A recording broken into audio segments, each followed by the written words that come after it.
So this is one of the scientific methods of inquiry that I incorporated into my solar system astronomy class. The whole gist of this activity, and involves discussion, was to get my students to better understand a particular subject matter. Not only did I want them to understand it better, I wanted them to go and learn about it on their own.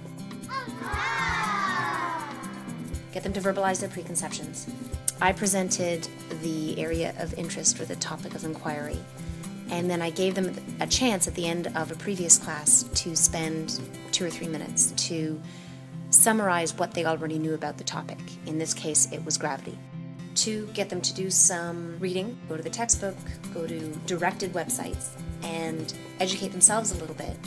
Then I asked them a question, and they have to put down a few quotes of what were the best justifications for the answer that they gave. From there, they then had to develop a hypothesis, construct some kind of model, or verbalize their understanding of how, in this case, gravity works. What is it about an object that gives it some gravity? And so they had to pretty much go back to exactly what they'd done at the end of the first lecture of, writing down what they thought gravity was and how it works, except now they've had the benefit of going to a few sources to increase their knowledge.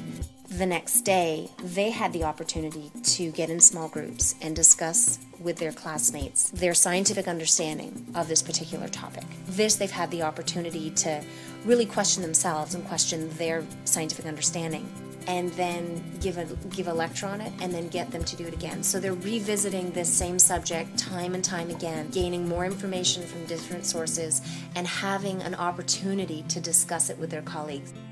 I impress upon them that this is how science works. By using a methodical and objective way of looking at a topic or a subject, they can gain a lot of benefits from that, and a better understanding of the subject matter in whatever discipline.